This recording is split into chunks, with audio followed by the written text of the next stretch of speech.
नमस्कार, आप देख रहे हैं एबी स्टार न्यूज और मैं हूं आपके साथ सत्यम गौर। बुलेटिन की शुरुआत करेंगे बड़ी खबर के साथ। मध्य प्रदेश का सबसे पहले रुख करेंगे। मध्य प्रदेश के गुना से खबर है, जहां पर ज्योतिरादित्य सिंधिया नामांकन से पहले उन्होंने पूजा अर्चना की है। इस दौरान आपको बताते चले कि उन्होंने भगवान के दर्शन भी किए हैं। तस्वीरें भी हम आपको दिखा रहे हैं। इसके साथ ही आपको बताते चले कि नामांकन से पहले उन्होंने ये पूजा अर्चना की है। बड़ी जानकारी हम आप तक पहुंचा रहे हैं, जहां आपको बताते चले कि नामांकन से पहले ज्योतिरादित्य सिंधिया ने पूजा अर्चना की है। मध्य प्रदेश के गुना निर्वाचन क्षेत्र से भाजपा उम्मीदवार ज्योतिरादित्य सिंधिया ने नामांकन दाखिल करने से पहले हनुमान मंदिर में पूजा अर्चना की है।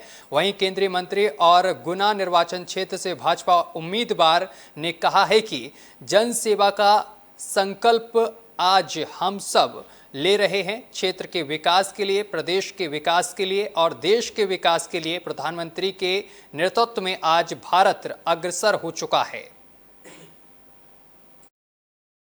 केंद्र सरकार का आशीर्वाद ही हमारे गुना क्षेत्र को आगे बढ़ाने में, प्रफुल्लित करने में बहुत बड़ा योगदान रहा। आज जो संकल्प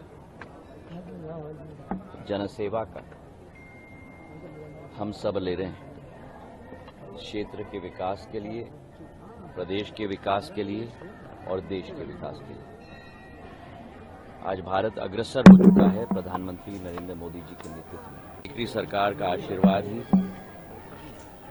हमारे गुना क्षेत्र। खबरों में आगे बढ़ेंगे। पीटीए प्रमुख महबूबा मुफ्ती का एक बयान सामने निकल कर आया है। बताते चले कि लोकसभा चुनाव नजदीक हैं और इसी बीच बयानबाजियां जो हैं वो भी देखने को मिल रही हैं। दरअसल आपको बताते चले कि महबूबा मुफ्ती ने केंद्र सरकार पर जमकर निशाना साधा है। दरअसल आपको बताते चले कि उन्होंने जमकर बीजेपी सरकार पर निशाना साधते हुए कहा है कि पिछले 5 साल में जम्मू कश्मीर को एक खुली जेल में तब्दील किया गया है, जहां कोई बात नहीं कर सकता।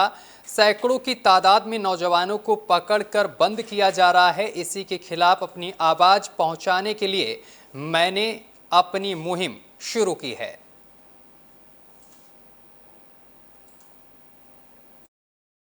देखिए, आप जानते हैं पिछले 5 साल में जो जम्मू कश्मीर के हालात बने हैं, कश्मीर को एक खुली जेल में तब्दील किया गया है जहां कोई बात नहीं कर सकता। आज भी जब हम यहां पर बात कर रहे हैं, मुझे बहुत अफसोस है कि अभी बंटवारा में एक नाव जो है डूब गई, जहां हमारे बच्चे, कई बच्चे हमारे उसमें डूब गए। मुझे उसका अफसोस है। और साथ ही जब से इलेक्शन का सिलसिला शुरू हो गया, पकड़ दकड़ शुरू हो गई है। अभी आपने सुना होगा कुछ दिन पहले शुपैन के इलाके में एक टूरिस्ट गाइड को मिलिटेंटों ने गोली मार दी, जो बहुत अफसोस की बात है।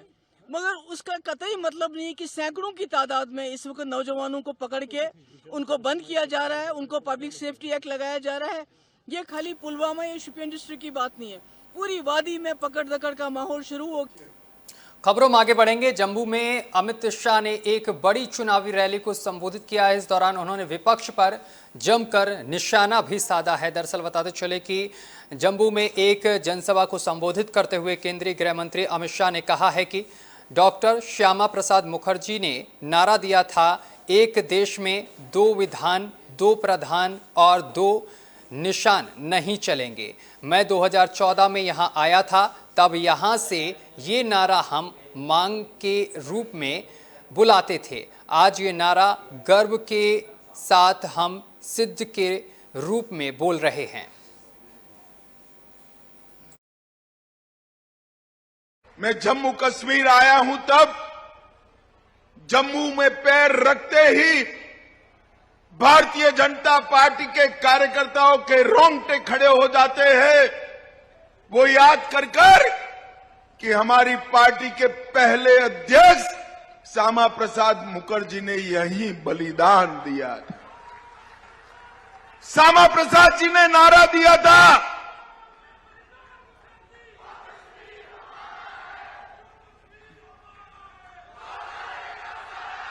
श्यामा प्रसाद जी ने नारा दिया था, एक देश में 2 विधान, 2 प्रधान और 2 निशान नहीं चलेंगे। मैं 2014 में आया था, तब यहां पर ये नारा हम मांग के रूप में बुलाते थे और आज ये नारा गर्व के साथ हम सिद्धि के रूप में बोल रहे हैं, क्योंकि धारा 370 समाप्त हो। पूरे देश की तरह जम्मू कश्मीर में भी आन बान शान के साथ हमारा तिरंगा गगन को छू रहा है। भाइयों बहनों, गगन को छू। और श्यामा प्रसाद जी ने जो बलिदान दिया, प्रेमनाथ डोगरा जी ने जो आंदोलन किया, वो आंदोलन को आज परवान चढ़ता हुआ हम देख रहे हैं। हमारे नेता नरेंद्र मोदी जी ने जम्मू कश्मीर से धारा 370 को। खबरों में आगे बढ़ेंगे। दिल्ली भाजपा अध्यक्ष वीरेंद्र सचदेवा ने आम आदमी पार्टी पर निशाना साधा है। उन्होंने संजय सिंह को घेरते हुए उन पर जमकर आरोप लगाए हैं। दरअसल आपको बताते चले कि उन्होंने कहा है कि चुनावी बॉन्ड को संजय सिंह घोटाला कह रहे हैं। उस पर प्रधानमंत्री नरेंद्र मोदी ने स्पष्ट कहा है कि वे पारदर्शिता हैं, इनके पास कोई विषय नहीं है। संजय सिंह खुद भटके हुए आदमी हैं। एक दिन एक विषय पर बोलते हैं, दूसरे दिन दूसरे विषय पर बोलते हैं। बेहतर होगा कि दिल्ली सरकार का जो भ्रष्टाचार है, संजय सिंह एक बार हिम्मत करके उस पर भी बोल कर दिखाएं।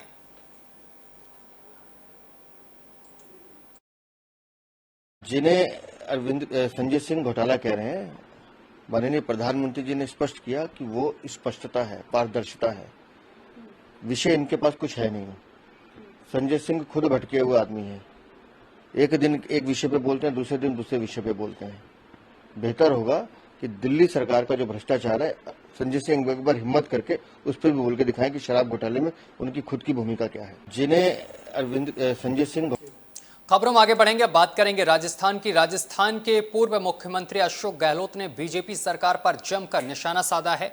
दरअसल आपको बताते चले कि चुनावी बॉन्ड पर राजस्थान के पूर्व मुख्यमंत्री और कांग्रेस नेता अशोक गहलोत ने कहा, हम ये आरोप लगा रहे हैं कि आपने धमकाकर, डराकर ईडी, आईटी और सीबीआई का भय पैदा करके पैसे लिए, फिर वे केस खत्म हो गए। इसका जवाब वे दे नहीं रहे हैं। ये देश के अंदर एक मुद्दा बन गया है। आरोप हम लगाते हैं, उसके जवाब देते नहीं वो।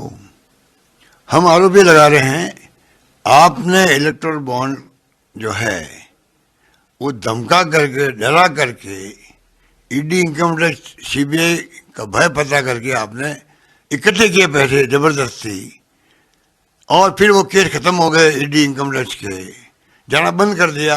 मेन आरोप तो ये लगा रहे हैं, उसका जवाब दे नहीं रहे हैं। 8,500 करोड़ इकट्ठे कर लिए और उसका फिर सफाई दे रहे हैं। आप सफाई क्यों दे रहे हैं? सफाई देने नौबती क्यों आई है? इसलिए कि इश्यू बन गया देश के अंदर। ये कहाँ ये पारदर्शिता?